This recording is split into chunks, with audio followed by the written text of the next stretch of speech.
Halo teman-teman, kenalin nama aku Teresa Septiani Girsang. Aku dari Prodi Informatika Universitas Udayana. Jadi kali ini aku bakal ngejelasin video mengenai desain subnetting menggunakan Kisco Packet Tracker. Di sini aku akan menjelaskan mengenai contoh soal yang diberikan. Jadi di sini ada IP 192.128.29.0/26. Nah, di mana dia memiliki subnet max berikut, di mana ada 26 bit network yaitu jumlah angka satunya dan 6 bit host yaitu jumlah angka nolnya. Dengan bilangan desimalnya seperti berikut, sesuai dengan bilangan binernya. Kemudian subnet max-nya tadi sudah saya katakan ada 255, 255, 255, 192. Kemudian di sini ada subnetnya, yaitu 2 dipangkat 2 sama dengan 4, di mana 2 ini berasal dari jumlah angka 1 pada oktet terakhir. Kemudian di sini ada host satu subnetnya, yaitu 2 pangkat 6 dikurang 2 sama dengan 62, di mana 6 kita dapatkan dari jumlah 0 pada oktet terakhir. Kemudian ada blok subnetnya, yaitu jumlah semua angka biner dijadikan desimal dari 0 sampai 8. Di sini ada 256 dikurang 192 sesuai dengan IP-nya, terus sama dengan 64. Nah, kita akan mendapatkan alamat subnetnya, di mana alamat subnet itu kelipatan 64, yaitu 0, 64, 128, dan 192. Next. Nah, di sini merupakan tabel subnetting yang sudah kita dapatkan sesuai dengan perhitungan. Nah, di sini ada IP network, host awal, host akhir, dan broadcast-nya. Kemudian, di sini tadi ada kelipatan 64-nya ada 0, ada 64, ada 128, dan ada 192. Nah, nanti sesuai dengan tabel subnetting ini, kita akan melakukan desain pada Kisco Packet Tracker-nya. Baik, di sini saya akan menjelaskan ada 3 subnet dengan masing-masing 3 komputer atau 3 PC dan memiliki switch, router, serta switch utama. Nah, kita akan menghubungkan setiap PC ke switchnya. Nah, di sini ada subnet pertama, kemudian subnet kedua kita hubungkan dengan masing-masing switchnya. Kemudian masuk ke subnet 3, yaitu PC 6 kita hubungkan ke switch 2. Nah, setelah itu kita akan menghubungkan switch dengan router dan router dengan switch yang paling utama. Nah, kemudian kita isi IP address dari setiap PC, yaitu yang pertama 192.168.292, karena satu akan dipakai pada gateway-nya. Nah, subnet mask-nya ada 255, 255, 255, 192. Kemudian pada PC berikutnya kita isi IP address-nya yaitu 3, subnet mask-nya masih sama, kemudian default gateway-nya masih sama karena pada subnet 1. PC berikutnya kita lanjut, IP address-nya adalah 4, subnet mask-nya masih sama, kemudian default gateway-nya juga masih sama 1. Nah, buat subnet kedua kita isi IP address-nya adalah 66, kemudian subnet mask-nya adalah 192, kemudian default gateway-nya adalah 65, sesuai dengan yang sudah kita cari di tabel. Kemudian ke PC selanjutnya, masih pada subnet kedua, IP address-nya adalah 67, kemudian subnet mask-nya masih 192, kemudian default gateway-nya masih sama yaitu 65. Nah, masuk ke PC selanjutnya, IP address-nya adalah 68, kemudian subnet mask-nya masih sama 192, kemudian default gateway-nya juga masih sama karena masih dalam satu subnet.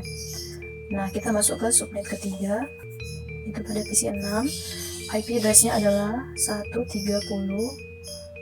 kemudian subnet mask-nya adalah 192, kemudian default gateway-nya adalah 129.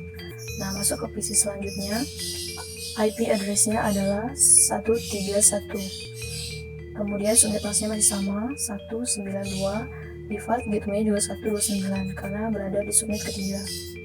Nah, lanjut ke PC selanjutnya, IP address-nya adalah 132, subnet masknya masih sama, kemudian default gateway-nya 129. Nah, setelah itu kita akan menghubungkan setiap switch dengan router.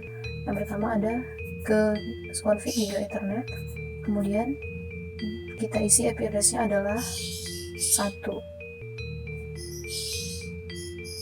Subnet masknya masih sama, yaitu 192. Nah, kemudian kita klik on pada port statusnya. Nah, masuk ke router kedua, sama halnya seperti router pertama, yaitu IP address-nya adalah 65. Sedangkan subnet masknya masih sama. Kemudian kita klik on pada port statusnya. Nah, pada router selanjutnya kita lakukan hal yang sama, masukkan IP address-nya yaitu 129, subnet masknya masih sama 192, kemudian kita tekan on pada port status. Nah, setelah terhubung kita akan menghubungkan router ke switch yang di atas. Nah, caranya dengan klik pada router config pada Giga Ethernet 0/0/01, kemudian IP address-nya masih sama, IP address 93, subnet masknya masih sama, klik on. Kemudian lanjut ke router selanjutnya, di sini ada IP address-nya 194, subnet masknya masih sama, kemudian klik on. Kemudian ke router selanjutnya, nah kita ke IP address-nya itu 195, kemudian subnet masknya masih sama 192, kita klik on. Nah, setelah terhubung kita akan menghubungkan masing-masing router supaya setiap komputer dapat terhubung atau PC dapat terhubung satu sama lain. Nah, dari router pertama kita klik static, kemudian di network kita isi dengan IP networknya yaitu 194, kemudian subnet masknya masih sama 255, 255, 255, 192. Kemudian kita masukkan next hop-nya, yaitu next hop selanjutnya 4, kita add. Kemudian kita lanjut ke router selanjutnya 195, ini adalah 128, kita add. Kemudian masuk ke router kedua, kita static ke IP networknya, kita akan menghubungkan ke router 193, subnet masknya masih sama 192, kemudian next hop-nya ada 0, kita add, kita akan menghubungkan ke router yang selanjutnya 195, saat masih sama, kemudian next hop-nya itu 128, kita add. Nah, lanjut ke router yang ketiga, kita klik static, kemudian isi IP networknya yaitu 193, kemudian subnet masknya masih sama yaitu 192, kemudian next hop-nya adalah 0, kita add. Kemudian kita buat satu lagi yaitu buat 194, kemudian masknya masih sama, next hop-nya yaitu 64, kita add. Nah, setelah semua kita add, maka semua PC dapat terhubung satu sama lain karena sudah kita hubungkan. Kemudian sekarang kita ingin melihat apakah komputer atau PC dapat terhubung satu sama lain. Dari PC 0 ke kita bisa tekan P atau ping untuk memanggil atau mengirim pesan. Dari PC 0 ke PC 3 sudah successful. Kemudian dari PC 6 ke PC 2, coba lagi. PC 2 ke 6 masih fail, kita coba sekali lagi. Dari PC 2 ke PC 6, kita lihat oke, sudah successful.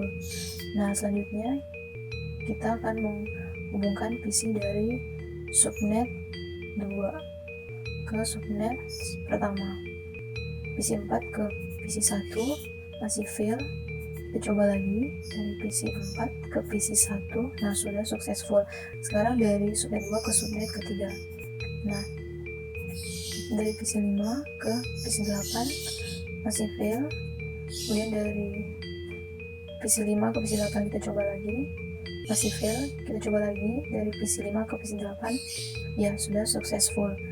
Nah, sudah semua sukses. Kemudian kita coba dari subnet 3, PC 6 ke PC 0 sudah successful juga. Kemudian setelah itu kita hubungkan dari PC 8 ke PC 4, sudah terhubung juga atau sudah successful. Jadi sudah semua PC dapat terhubung satu sama lain. Thanks for watching teman-teman. Semoga ilmunya bermanfaat ya. Jangan lupa like, comment, subscribe, dan share ke teman-teman kalian semua. Oke, jangan lupa ya.